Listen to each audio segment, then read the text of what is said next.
Hi, my name is Nazanin Andalibi, and I'm sharing this work published at SIGCHI about LGBTQ people's experiences with pregnancy loss and social media.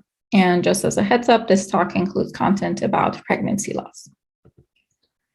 Navigating conception, pregnancy, and pregnancy loss is challenging for LGBTQ people who experience stigma due to LGBTQ identity, other identities, and intersections thereof. These challenges include barriers to receiving proper reproductive health care, lack of accessible information about LGBTQ-specific methods of reproduction, and oftentimes outright discrimination in healthcare settings.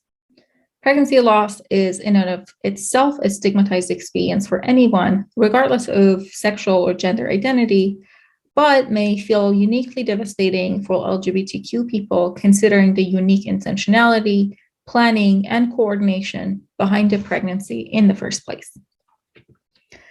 Social technologies like social media and support groups can help facilitate coping, resilience, and social support exchange when facing stressful life events like a pregnancy loss. So in this analysis, we investigated the benefits and challenges that LGBTQ individuals perceive in pregnancy and pregnancy loss-related online spaces, such as Facebook groups. We take an intracategorical intersectional approach to this investigation. Intersectionality accounts for the inadequacy of using one source of oppression, like gender, sexuality, and race, as the singular cause of inequity. Furthermore, intersectionality is a lens through which to uncover the ways in which power and privilege operate along with oppression. We view pregnancy loss and LGBTQ identity as two potentially stigmatizing, marginalized, and intersecting aspects of one's identity and lived experience. And in doing so, we account for other potentially stigmatized and or marginalized identity facets. We conducted 17 in-depth semi-structured interviews with people in the US who identified as LGBTQ or another sexual or gender minority, and who had either experienced a pregnancy loss in the past 2 years or were in an intimate relationship in which a pregnancy was lost in the last 2 years. In this analysis, we focus on the benefits and challenges that participants experience in both LGBTQ-specific pregnancy and pregnancy loss-related social media spaces, as well as non-LGBTQ-specific spaces dedicated to the same topics.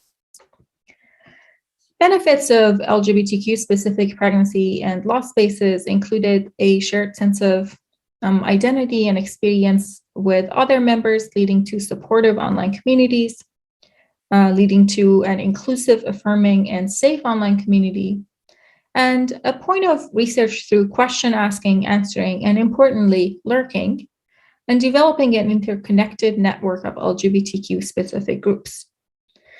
However, these benefits were also shaped by privileges, like those related to race and class. In other words, while participants experienced oppression due to being LGBTQ and the desire to having a biological child leading to a loss in tandem, some were also privileged along other identity facets, such as whiteness or being rich. Challenges in these spaces included a lack of representation and visibility of identities and experiences, and assumptions embedded in LGBTQ-specific groups. We have a lot of examples in the paper, but here I will share one example along dimensions of representation and visibility. Participants shared that some larger groups didn't really address the specific needs that members of specific communities had in relation to their identities or experiences. In response, some mentioned that they ended up creating their own spaces as offshoots of these larger Facebook groups that were focused on specific identities. We interpret these as a form of resilience. For example, participant 1 needed support and joined a pregnancy loss related Facebook group for LGBTQ people. She said, "It was just a huge lack of visibility that was striking to me to be in these groups. And we went to other groups to see if it was maybe the region that we live in, that maybe that was why there were no Black people in that group. But there were no Black people in the other group either. Like, it just made me feel very othered. And I feel like I just wasn't connected in some ways to some of the people that were there. They didn't really understand our Blackness and our queerness. I feel like we were not seen, and that's not helpful if I'm in this place to try and get some support. Going to non-LGBTQ spaces dedicated to topics of pregnancy and pregnancy loss, benefits included finding information and resources that didn't really pertain to being an LGBTQ person. Challenges, on the other hand, included pervasive heteronormativity, cisnormativity, and lack of understanding, explanation and education labor, and the potential for experiencing harm, and feeling detached from non-LGBTQ individuals' pregnancy and loss experiences. For example, participants mentioned the perception of heteronormative culture inherent in these non-LGBTQ spaces. This perception that most members in these groups are not LGBTQ identifying and therefore do not have to consider the healthcare, logistical, social, financial, and personal obstacles that LGBTQ people face.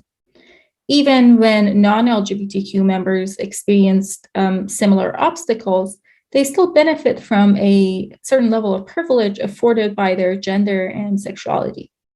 Participants in this study described how this level of privilege in this type of non-LGBTQ space felt intimidating, and this gap between non-LGBTQ members and their experiences and participants felt almost impossible to bridge. So some takeaways. Online support spaces do not serve as supportive and inclusive spaces for all equitably. Intersectionality is an insightful lens to discover these inequities. We argue that it is key to recognize when online support spaces fail, how those who are let down practice resilience, and how we might design them to better support all, especially those at the margins. In the paper, we conceptualize our findings through the lenses of intersectional invisibility and symbolic annihilation. And the argument there is that LGBTQ people experiencing pregnancy loss experience both symbolic annihilation and intersectional invisibility in online support spaces. We provide design implications related to easing intra-community tensions and inequities, promoting resilience through facilitating the creation and sustaining of nested identity-based spaces on an intersectional level, and promoting inclusion of LGBTQ people in non-LGBTQ online spaces. Thank you for your attention, and a lot more details are in the paper, and I'm happy to answer questions.